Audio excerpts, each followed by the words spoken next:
With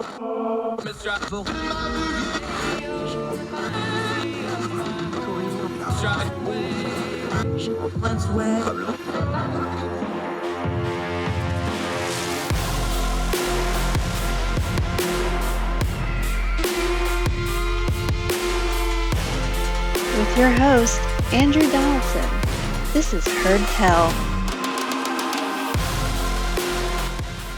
Heard Tell Show. It's Friday, and you made it again, folks. Congratulations, the end of another week. It's February the 11th, year of our Lord 2022. Hope you're having a great week. Hope you have good plans for the weekend. A lot to cover today on the program. We're going to check in. Remember Team Kraken, those crack lawyers. And I mean crack in the terms like broken and not functional. Some news out of them. They're getting their hands slapped down in a real court by real people that understand the law. We'll cover that a little bit later on in the program. We're going to talk about masks and mask mandates and public wearing of masks, and specifically masks in schools. They are ending at a rapid pace. We'll talk about why the sudden shift in that, what it means, and how it doesn't mean that the underlying problems that we learned about the education system go away now that we're going to stop arguing over masks.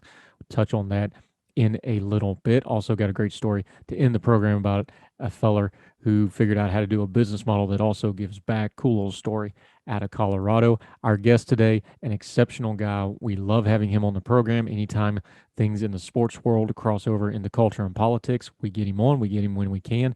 Josh G. Buckhalter. Great guy, sports writer out of Chicago. We have him on the program today talking NFL. The NFL has two major issues going on right now in the week leading up to the Super Bowl, and they have nothing to do with the game. The Brian Flores situation, accusations about racial discrimination, also accusations about things that would affect their newfound love of gambling. And if you think this is, well, that's just a sports story, you don't understand what the NFL is exactly. This is the number one TV show on 4 different channels. This is a cultural phenomenon.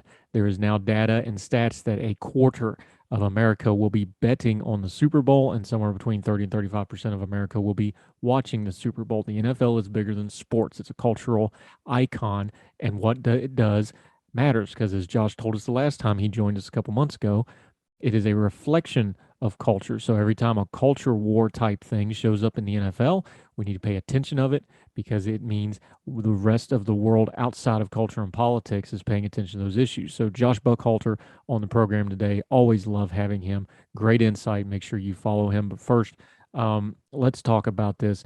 The story broke all over social media. It started out in the Washington Free Beacon that the Biden administration was spending government money to buy crack pipes and send them to drug addicts. Now, that's not what's happening. I know it's fun to just push the send button on stuff like this, but even the Washington Free Beacon's piece had one unnamed source that said the quote unquote safe smoking kits was analogous to sending crack pipes to people. Now, what these kits really are is they're what's called harm reduction measures. Some of them did have a glass pipe. The ones in Canada does when we researched into it. The ones in America usually don't, because one, they're expensive, but these aren't exactly glass smoking pipes. These are more like sleeves to go over existing pipes for hygiene reasons. The kits that the Biden administration is going to be sending out actually just has a rubber ring for people when they use their drug paraphernalia to try to cut down on things like hepatitis C and HIV, which is endemic in drug addicts and in people that are suffering from substance abuse circles. Now, I know a lot of people just want to go, why are we giving them and enabling them? Okay, they call this harm reduction for a reason. You cannot take an addict from 0 to 60 and then take them from 60 back to 0. That's not how this works. Here's your problem, and here's why I get a little frustrated with this. We went through this in the 90s with needle exchanges. We've been talking about the same thing when you talk about public health things, like communicative diseases, like safer sex initiatives, like COVID. We just did this with COVID with things like masks and everything else. We want buzzwords and one-liners to make us feel good when it comes to public health, but we don't want to talk about the nitty-gritty part of actually helping people that need help, and some people that don't want help but need help anyway, because what they're doing affects all society. So let me preface it this way. If you think harm reduction measures are not a worthy expenditure of $30 million of government money, and by the way, this is a grant. This is going to states and municipalities to be used as they see fit, and there's a list, there's a PDF, you can look it up. It's actually linked to their credit, the Washington Free Beacon piece, linked to it. Go in the PDF, search it. You won't find the word crack pipe anywhere. You'll find safe smoking kit only once, because these are harm reduction measures, and they're important harm reduction measures. Our friend Keith Humphreys, who's been on this program before, we need to get him back on, expert on addiction, great guy. He tweeted it this way. He said, worthy of debate, but let's keep perspective. The federal government spends about $7 million a minute. It is unlikely an event that even 3% of this money goes to a pipe-like thing. This is one-time spending allocation will be over in the time it takes you to read this tweet. No, the federal government isn't spending $30 million on crack pipes. They're spending $30 million in grants to municipalities to try to have harm reduction. And in a lot of these cases, you need harm reduction to cut down on things like hepatitis C and like HIV that can spill out in the greater community, which causes more money in the healthcare system, which causes more problems in the criminal justice system. It affects everybody. Addiction has a blast radius. We talk about it over and over again. So no, these harm reduction programs are not just enabling, they actually help. And putting stigmas on top of them do not help.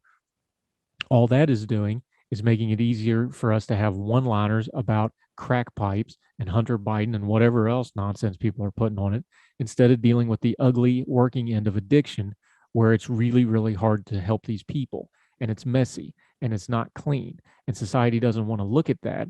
So they'd rather just do one-liners and say, well, those addicts deserve what's coming to them. Because if you get to the bottom of a lot of the rhetoric online, that's what they really mean.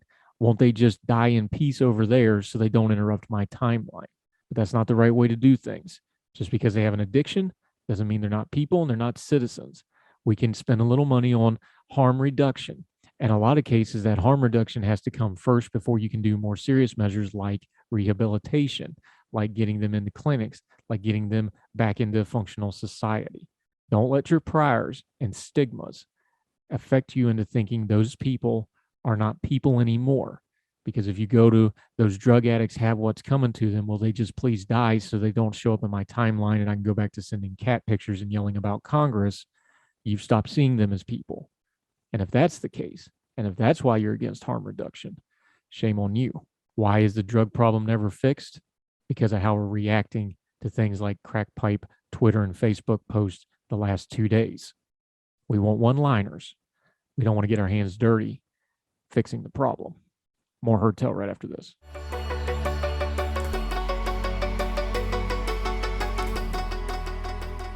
Welcome back to Herd Tell. There's an old saying, came from Faulkner, that it happened gradually, then suddenly. The mask mandates and mask use are getting really, really close to the suddenly portion of going away. School boards across the country are starting to repeal them, and a whole bunch of northern states, especially bluer states, are starting to repeal them. It sure seems like the dam has broke on mask wearing in public. We will see how it happens. I know the school board, where my two youngest children still go to public school, they just announced that the mandate will end at the beginning of next week. A lot of other school boards have the same thing. This has been fascinating to watch in media, of course, because other states have done this earlier. Florida has done it much earlier. Virginia did it a couple of weeks ago to much hubbub. Now it seems like everybody's doing it, and it's being treated very, very differently in the media. From the Washington Post, quote, there is no question, whether it was last year's elections, whether it was getting a sense of the pulse of the state, people are frustrated. They are frightened. Murphy, a Democrat who nearly lost his re-election bid last November, said in an interview. Murphy, of course, is the governor of New Jersey.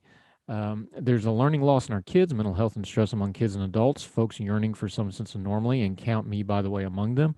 That's the backdrop, as Murphy, long one of the nation's most aggressive governors on health restrictions, announced this week he was lifting New Jersey's school mask mandate, one of a slew of governors in his party to do so, as polls suggest voters are wary of the restrictions, and last November's elections highlight Democrats' vulnerability on the issues. State officials say the decisions are driven by data, showing that the worst of the Omicron surge has passed, but acknowledge they must also weigh a weary public's tolerance for pandemic life. Even as the Biden administration continues to require mask mandates, many of the biggest states led by Democrats are abruptly taking a different track. California, Oregon, Delaware, and Connecticut joined New Jersey in announcing a partial end to mask mandates Monday. The governors of Rhode Island and Massachusetts announced plans Wednesday to end school mask mandates. while the executives of New York and Illinois said they would scrap mask mandate requirements for businesses, but are still reviewing the schools. Washington announced it would end an outdoor mask mandate, and the indoor mask mandate was under review. Several of these Democratic governors have stressed that their constituents need to live with the virus, echoing rhetoric that their Republican counterparts adopted earlier in the pandemic when they declined to take statewide measures to curb the Delta and Omicron surges. Let's just stop right there. Let's all be adults here. The messaging throughout this pandemic by our government and our expert betters has been horrid.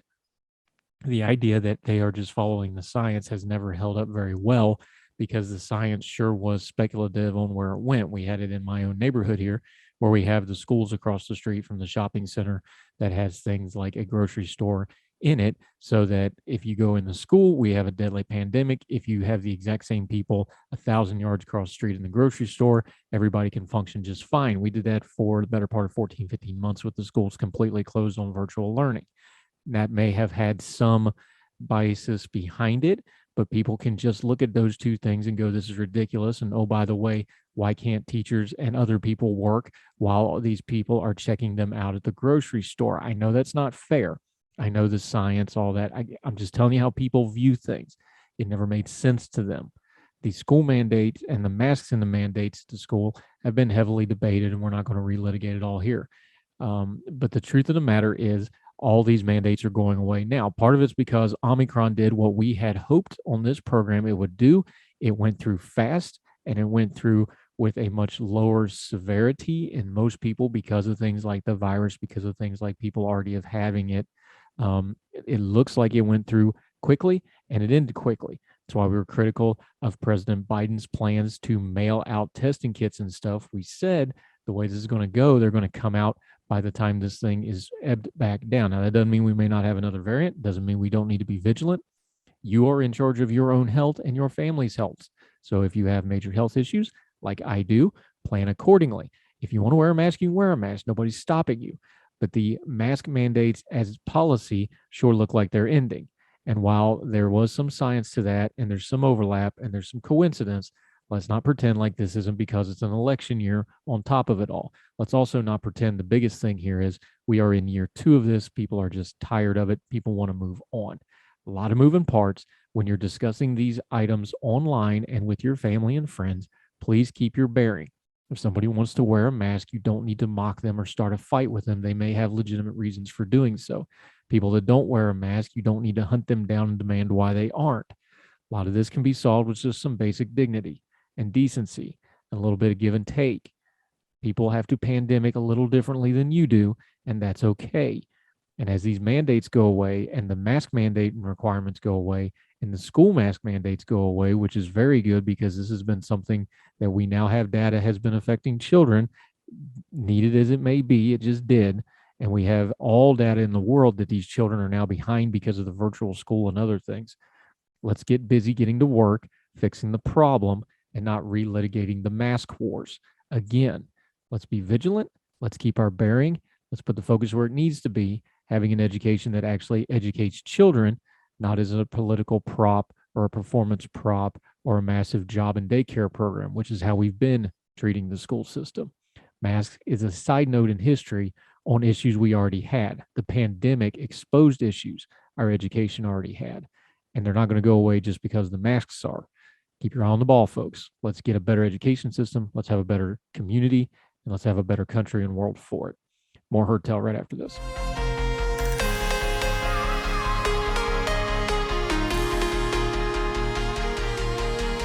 Welcome back to Heard Tell. He's back, our buddy. Anytime we have culture and politics stuff start to spill over from the sports world, he is our go-to. He is the host of the very good Triple Zeros podcast. You need to check it out. He's also a writer all over the place. He is an expert and follower of teams in Chicago and Atlanta, for which we pity and sympathize with him. How are you, Josh Buckhalter? We appreciate you coming back, buddy. I'm doing well. How about yourself? Oh, fantastic. Okay, so last time I talked to you, been a minute. We were dealing with the John Gruden emails, and you told me, and I heard you, but I guess I wasn't listening because I didn't really process it. You proffered that a lot of people around the league, the NFL, a lot of people in sports media felt like There was a little bit, not that Gruden didn't deserve what was coming his way for what he did, but they said there's a much bigger problem here. There's some scapegoating here. There's a lot more stuff underneath all this. Boy, howdy, was there more stuff underneath that, and now here it is. Yeah, I'm assuming you're alluding to the Brian Flores lawsuit that came Yeah, out. that happened. um, and honestly, it's not even that I was proffering anything as much as just the tea leaves. That's what's been happening for a long time. It's been stories that have been done about it basically yearly. Every time we go through the hiring cycle, they bring it up. But this is the first I think we've seen this kind of legal action and would give this kind of attention, especially Flores being a very high profile coach in a very high profile cycle in the most connected time. I think we talk about this all the time, how connected we are and how much information everybody has at their fingertips. It's just the perfect mixture of events for it to be as big of a story as it is right now. Yeah, it felt like at some point there was going to be that guy that blew it up. Is that what it is with the Brian Flores situation? Is this the dam break? Is this the guy? Is this the one guy? He's like, all right, I'm out of F's to give. I'll take the bullet. Somebody's got to do something here. Is that what this is? Well, it certainly sounds like that. He's coming off as though he's prepared to go the full run with this and take it that way. He needs people to join him. He's had a couple. Hugh Jackson seemed like he was going to join along with him, but then kind of walk back what his initial statements were. We'll see what his support level is going forward. But as we know, the NFL is a multi-billion-dollar entity and is going to take more than one coach who is at this point still doing a lot of it's still at a he said situation. So he needs a lot more support from the inside. He's gotten some vocally. We'll see how much goes when they actually bring this to court. If they bring this to court, by the way. Yeah, and the reason that is, was talking to Josh Buckhalter, the reason you say if is because this is a lawsuit. So you have things like discovery. There's going to be motions to dismiss. There's going to be fighting over discovery of what can and can't get in there. There'll be settlement offers, I'm sure, that are going to be very big numbers. Then you get into things like non-disclosure agreements, what comes out. This is step 4 of a 600-step process. So I think you're right about that. Let's start big picture, though, because we've talked about this before. The NFL is bigger than sport now. This is the #1 TV show on 4 channels. This is a multi-billion-dollar business, like you said. There is now numbers that 1 in 4 Americans are going to be gambling on the Super Bowl this year. We've all seen the ads. The 2 components of the Brian Flores story, race and the accusations of losing on purpose, which goes to the gambling side of it. These are 2 very, very dangerous things for the NFL to be dealing with, even as big and as powerful as they are, isn't it? Oh, these are the ones that undo corporations because they're probably there's an uncountable amount of examples where you could say that this is what's happening. Proving that is often harder, but in an era where the so much is decided by the court of public opinion rather than actual courts, you can lose your entire face just because of something like this. Now, that's not to say they shouldn't or that there shouldn't be something done. I'm just saying, this is what happens in these types of situations. And honestly, the gambling part, it's funny that you bring that up because the gambling part has gotten a bit more run of late than the race part in Flores' accusations. And I think that's kind of along the lines of what he's trying to say here. But, I guess you just kind of have to go through it as they get through the parts of the lawsuit itself. And the reason the gambling one is so bad, I kind of jumped on it when I was like, man, that race thing's ugly, but that gambling thing, the gambling thing, we just talked about it. The NFL has hitched its wagon to pro gambling, to legalize gambling. There's just no doubt about it. The idea that you have owners and coaches throwing games, which is basically what he's alluding here, that Ross, the owner of the Miami Dolphins, was offering him money to lose games on purpose. That's an existential threat. I know we had the CTE stuff, but even beyond, this is a threat to the league, regulatory wise, criminal justice wise. Like, this is a threat to the league, and I suspect they will move very, very quickly to try to get this snuffed out. Well, we know they don't care about legal issues, but I will say you're right in that it ruins their facade, right? Because they want to protect the integrity of the shield. That's what they always want to protect. This calls into question the validity of all the results that we see. I heard it brought up that people still want to believe in what they're watching is real, right? And we already have seen when you had the betting in basketball with the referee with Tim Donahue, was that name? I always forget his name. Who was gambling on the games. You have Pete Rose can't get into the Hall of Fame in baseball for gambling. The NFL It's something at this scale where an owner is paying out and dictating to not win games. That's something that A, would probably lead to his removal, and then B, would severely hurt what you just said has become a dominant force in our every week. It took away church. It took away church's day, right? So I mean, this is huge. This is I guess some say it's probably before the fall because, like I said, they don't really care about the legal issue, but they care more about what people will think about them because of this than they do about that, in my opinion. Yeah, and I think, unlike some of the other issues where they've been able to just move on from them, I think they're going to have a head to deal with the gambling issue. Somebody's going to have to go on a pike here. Is that going to be Ross? Is that going to be Flores? Is it going to be some underling, a GM or assistant GM? Who do you think is going to get the blame for this? Because that, again, that's something that can wreck your whole league, no matter how powerful you are. We've had college basketball scandals with that. We've had baseball scandals like P Rose. If that comes out in the NFL and they don't squash that really quick, I think that could be major, major trouble for them. So who's going to get the bullet for that, do you think? Unfortunately, I think it ends up being Flores, and here's why.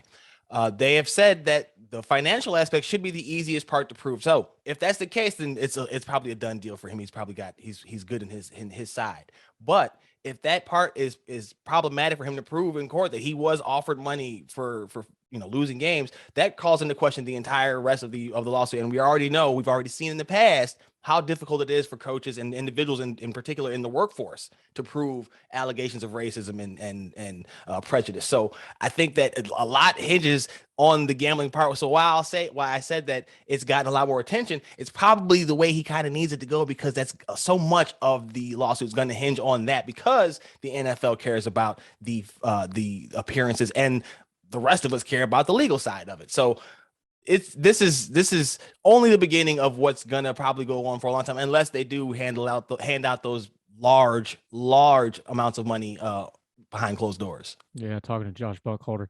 Here's my theory on it. I think the gambling part of it was his doomsday file for when they put him out the door and shut him out. When that all broke down, the Belichick thing, the text messages, all that, I think that was his doomsday file. He's like, all right, I'm going all in on this, and this is my weapon to protect myself, where I'm taking somebody with me, and they at least can't just dismiss me out of hand and blackball me out without any kind of fight whatsoever.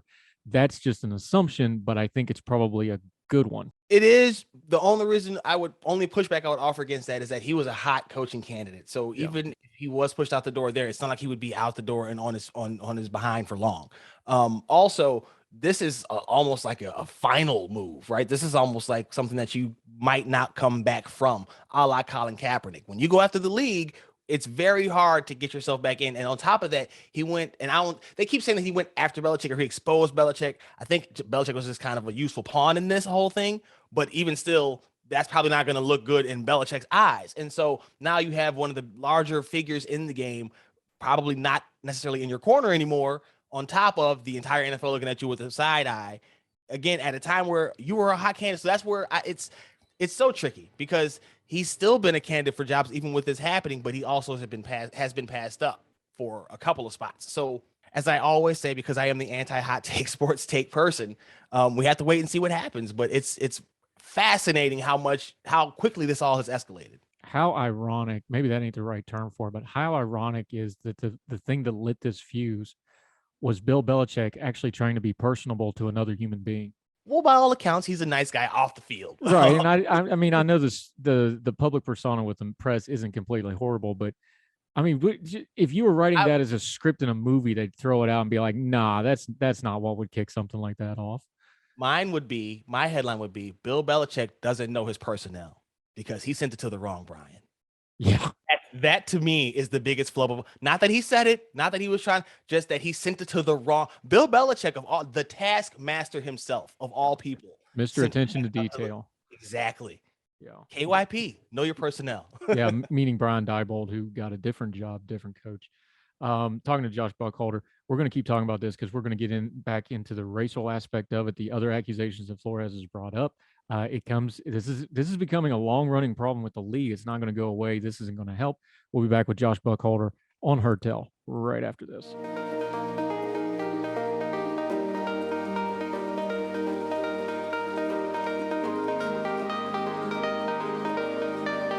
Welcome back to Heard Tell. Josh Buckhalter is illuminating us with his non-hot take hot takes, his speciality. He's a good guy. Make sure you're following him on the Twitter and wherever he writes, and his 000 podcast, which is excellent.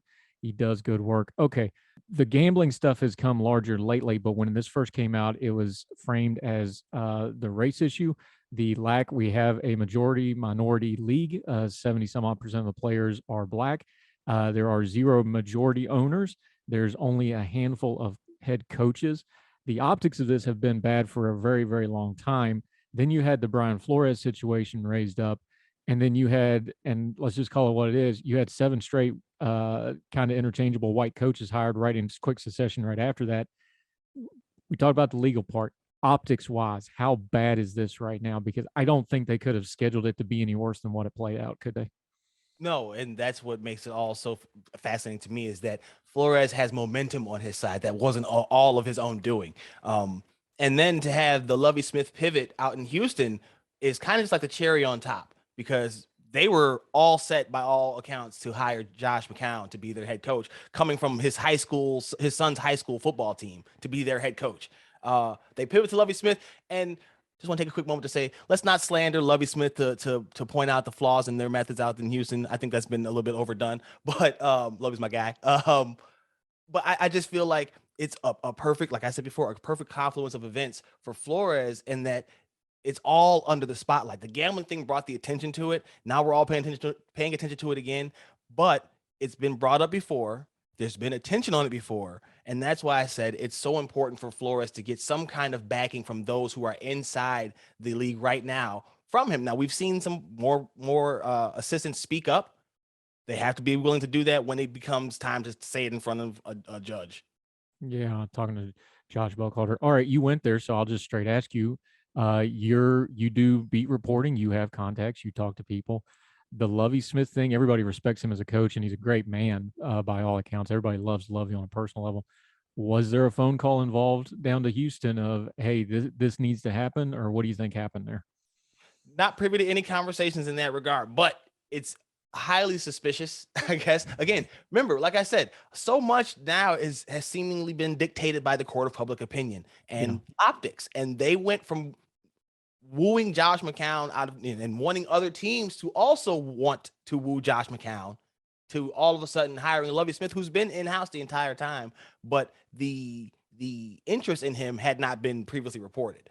That's what makes it seem so iffy. On top of all the other stuff that's going on with Houston. Again, Houston is a microcosm of the NFL and just that it was a perfect sequence of events that led up to this moment that now helps the Brian Flores situation for the NFL at large. Like it's crazy how much that is going on. It's stuff to do with Deshaun Watson.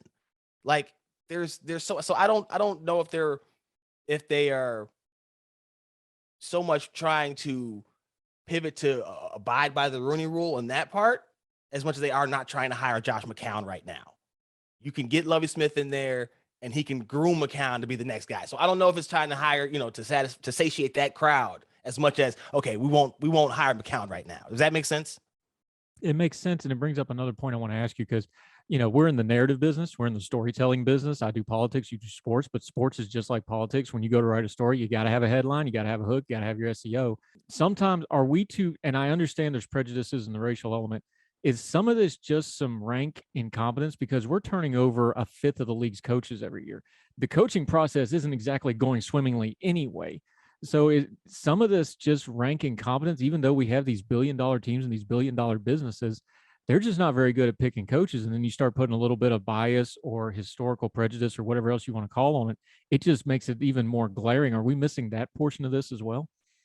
We are. When you look at other leagues, the NBA is often compared because how large of a black coach population that they have. When you look at Major League Baseball, they've had similar issues as the NFL with their managers haven't always been representative of their player base.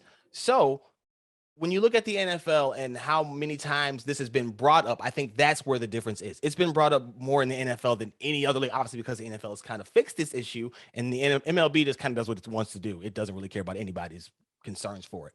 That people are kind of honed in now, I think, is what makes it unique. Like I said, it all to me is boiling down to how many things are happening at the same time. Because you have all this attention on it, because you have what's happening in Houston, because you have the league turning over so many coaches and still not bringing in the coaches that people are talking about, right? That's why it makes this seem different than other times. Well, again, I think it still all will hinge on who else he can get to corroborate his evidence, that gambling aspect of it, not blowing a complete hole in his the rest of it, and how far Flores is truly willing to take it before there gets any resolve. Because as we saw with the Kaepernick situation, once they got behind closed doors, a settlement was reached, and that story's kind of just become a punchline at this point. So people are overlooking it, but it's almost kind of going by design.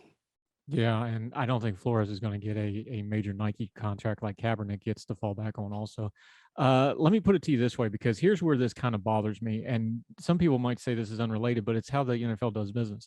It wasn't that long ago, 8-9 years ago, where football was dying. It was in trouble, and little boys were going to stop playing football because their moms weren't going to allow it because of CTE and concussions. The NFL moved quickly. They changed a lot of rules. They've completely changed how the offensive game is played based off of concussions and hits, and that issue's pretty much gone away. This is a league that is reactive. They can fix stuff fast when they want to, but that to me also makes it glaring of we have this known issue and there is no fix other than the Rooney Rule, which you can argue was no doubt well-intentioned, but it kind of made everything worse and brought it to a head.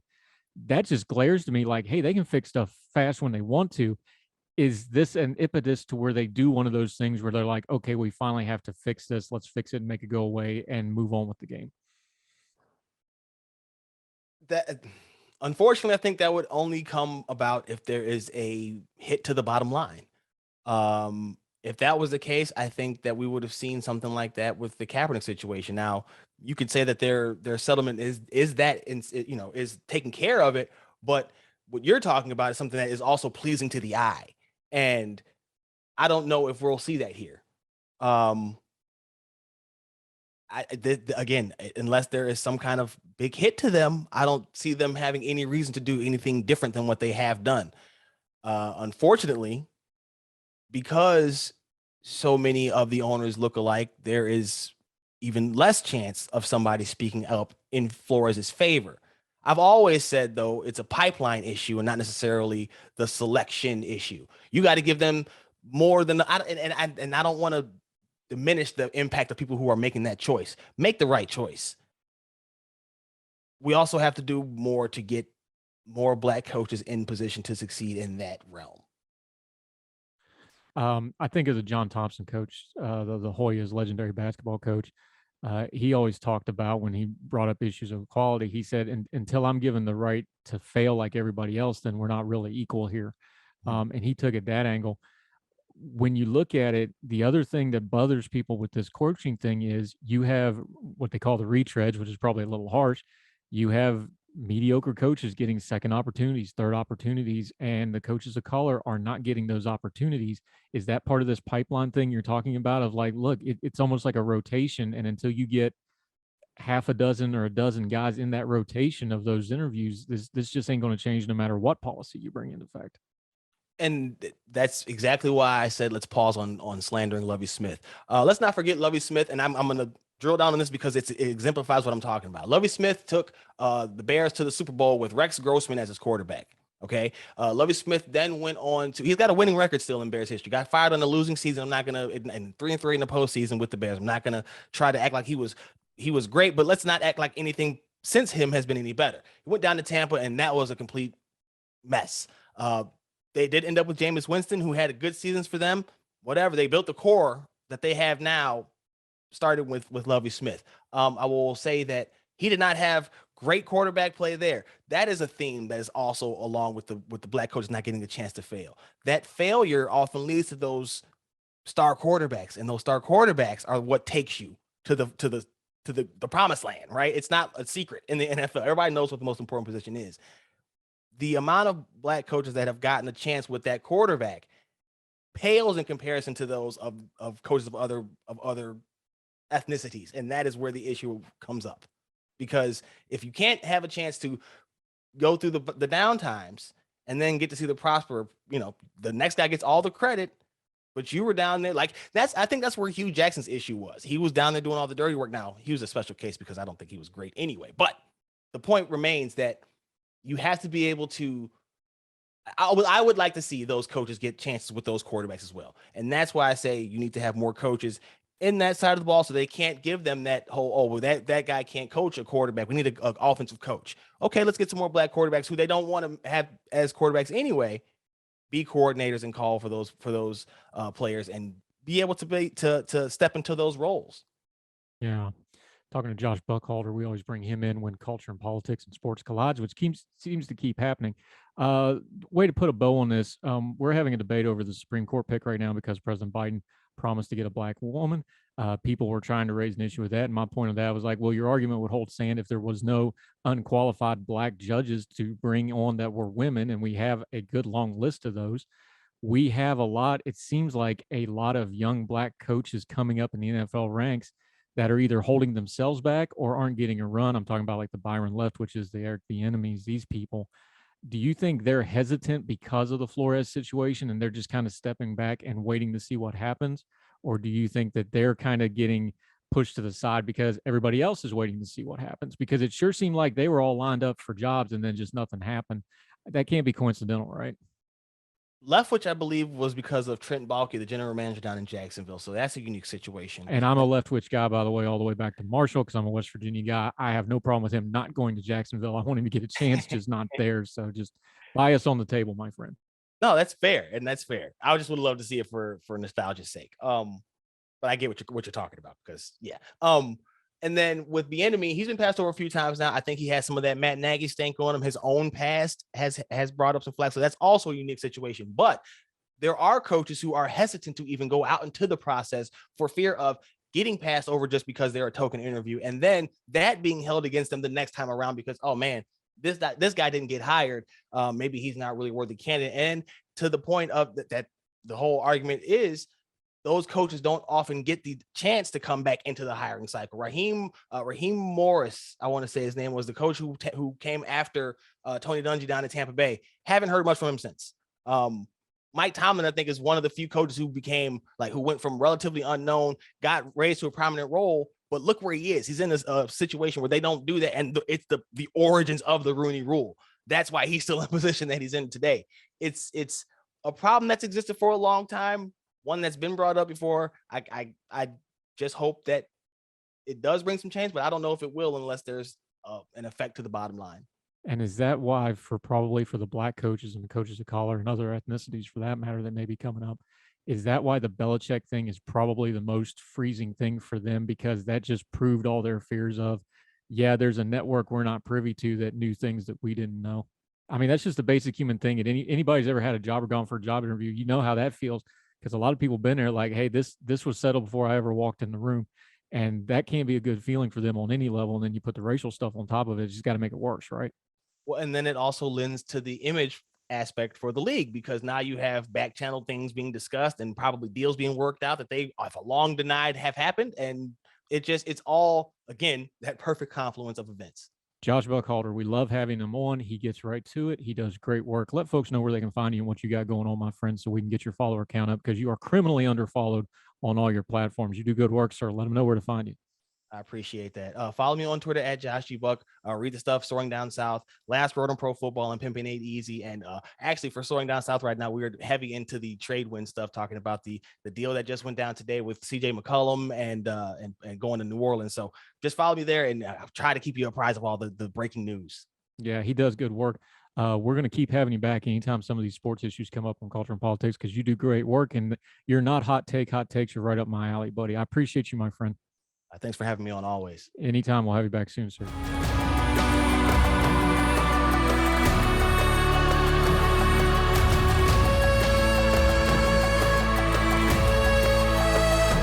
I heard tell. Welcome back. I'm Andrew Donaldson. So glad you're spending part of your Friday with us. Hey, you remember the Kraken? Yeah, all those crazy grifters that were trying to overturn the election and latching on. Some of them in the Trump orbit, some of them kind of showed up on their own. Well, they're back in court and it is not going well. This is out of abovethelaw.com. Quoting here, after U.S. District Judge Linda V. Parker issued a blistering sanctions order on the lawyers in the Michigan Kraken LOL lawsuit. Sidney Powell and Howard Kleinhandler are taking matters into their own hands. They've apparently parted ways with attorney Donald Campbell, who was not a potted plant, and will be representing themselves in order to appeal Judge Parker's order, which means that there's no attorney or even a rational adult intermediating between Team Kraken and the Sixth Circuit in the dispute over attorney's fees and bar referral for their efforts to overturn Biden's win in Michigan. So far, it's going swimmingly. The 86-page appeal and the links are here. Please, we always tell you, read these legal documents yourself. A mere 4,681 words over the 13,000 word limit is peak Kraken, which is to say that it's total bat guano. Come for the mischaracterization of rules of evidence, stay for the ad hominem attacks on a sitting federal judge. Powell and Kleinhandler will go to their graves insisting that they had no obligation to review the laughable affidavits they lifted from other cases and submitted to the court. That's a big no-no, by the way, neither for credibility nor to determine whether the conduct alleged was even illegal. Quote, sanctioning lawyers for bringing such cases because they have not crossed every T and dotted every I at the time they filed the complaint will deter future lawyers from bringing such cases, casting a chilling pall over such advocacy. Hold on a second. Now, I'm not a lawyer. I didn't go to law school, but the point of doing it as a lawyer instead of just some Joe off the street is to cross all the T's and dot all the I's. That's literally why we have lawyers. Continuing, they huff and add that as attorneys, this is a quote, attorneys are not required to have any evidence, sworn or otherwise, beyond a client's say-so before bringing suit, which is technically correct, but not really ethically or how it actually works, but nevertheless. That is perhaps not an entirely apt description of copy-pasting an affidavit from another lawsuit in which some dog walker claims to have seen an unusually cheerful couple hand a bag to the UPS guy, which he suspects of being delivery of fraudulent ballots. Let me read that paragraph one more time. That is perhaps not an entirely apt description for copy-pasting an affidavit from another lawsuit in which some dog walker claims to have seen an unusually cheerful couple hand a bag to the UPS guy, which he suspects of being a delivery of fraudulent ballots. That is why they brought a lawsuit, and they didn't even do an original one. They lifted it. Continuing on the piece from Above the Law. The trial court was similarly incensed that the lawyers failed to disclose that their so-called expert witness, Joshua Merritt, aka Spider, I'm not making this up, I'm just reading it, folks, turns out to not have been a, quote, former electronic intelligence analysis with the 305th Military Intelligence described in their briefs. Indeed, they seem to have gone to some lengths to conceal his real identity and that of multiple other witnesses, but that's an aside, a parenthetical. Team Crack insists that there was no evidence of Merritt's lack of an advertised expertise, despite the fact that the Washington Post tracked it down almost immediately. They even go so far as to insist that they had no obligation to correct the record with the court because, quote, there's no pleading due during the period. Counsel would have had to file a special notice advising the district court of information that was already national news. They are arguing that they couldn't have changed it because the thing they swear they had no ability to know was already national news. In writing, in a court document.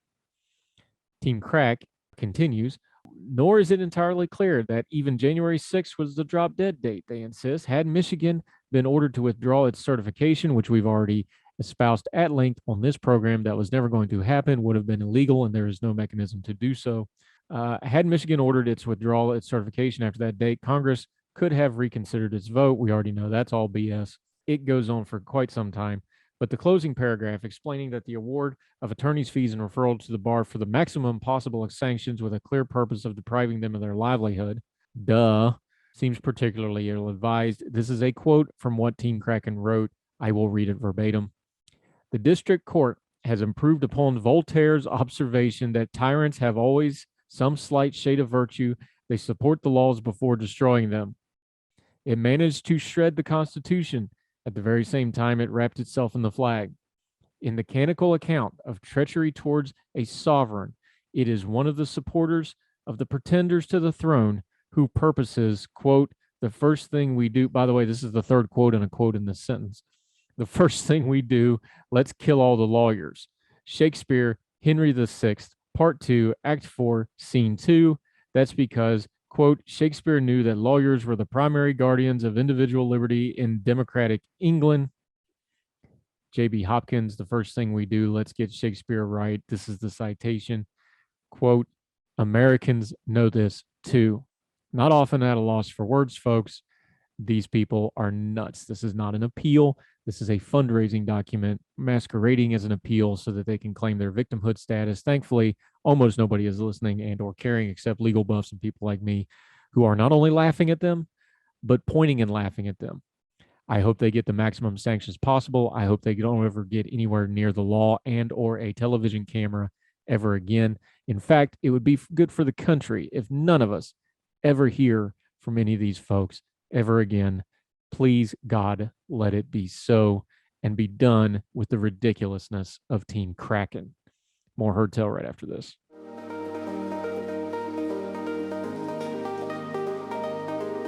Hi, welcome back to Herd Tell. You know, we always try to end on a happier or lighter note because we always have to deal with so much heavy stuff today. This is a cool story. Comes out of NBC 11 News, Grand Junction, Colorado. A man with ties to the Western Slope has built a business that he says is aimed at giving back to organizations that have made a difference in the communities while making it easier for people to be generous. Stephen Wesley, who moved to Ridgeline while he was a freshman in high school, is the CEO of a tea company called Generosity, T-E-E. Get it? In high school, he spent much of his time moving back and forth between Ridgeline and Montrose, and although his career has taken him to Vegas, he still has family in Western Colorado and still calls the Western Slope home. He said his journey to Generosity, that's the name of the company, while he worked for the beverage company and he and his coworkers were let go. Eventually, the idea came to him to start his own iced tea company while trying to make a difference in the world. After more than a decade, he started Generosity. Quote, it would be cool if I could just do something to give people something that made it cool to give and easy without something having to drop off money, belongings, or other things that they wanted to give away. He says Generosity has 3 flavors of tea, each with a specific charity on the label: the Humane Society of the United States, the National Breast Cancer Foundation, and Operation Homefront. Wesley says that each time a bottle is purchased, 10 cents of that goes to whichever charity is on the label. It's all about the charity with these things, so we want to make sure it's very authentic. It's very real. It's not something we're giving some proceeds to charity on the corner of the bottle. It's all about bringing awareness to those charities right up front. Wesley says he hopes his teas and the message they send to people will raise the level of awareness where people are in the world and how easy it can be to help other people. See there, Kimberly Ross, drinking tea is good for the world. Our friend who does not like sweet tea, but that's okay. We love her anyway, and we appreciate all of you, because that'll do it for Herd Tell. Thank you so much for watching on the YouTube and Facebook page for the Big Talker Live, or if you're listening on any of the podcasting platforms or the Listen Live tab for the Big Talker. We sure appreciate you checking out the show. Y'all like it, so we'll keep doing it, and we'll keep doing the full Herd Tells as long as you are listening. If you missed it, the latest long-form podcast was with Dr. Katie Gordon on mental health. Make sure you check that one out as well. So wherever you and yours are across the street or around the world, we hope this finds you well. We hope you are well fed, and we will talk to you again on Monday for more Herd Tell. Have a great weekend. All the music on Herd Tell is provided under a Creative Content license from monstercat.com.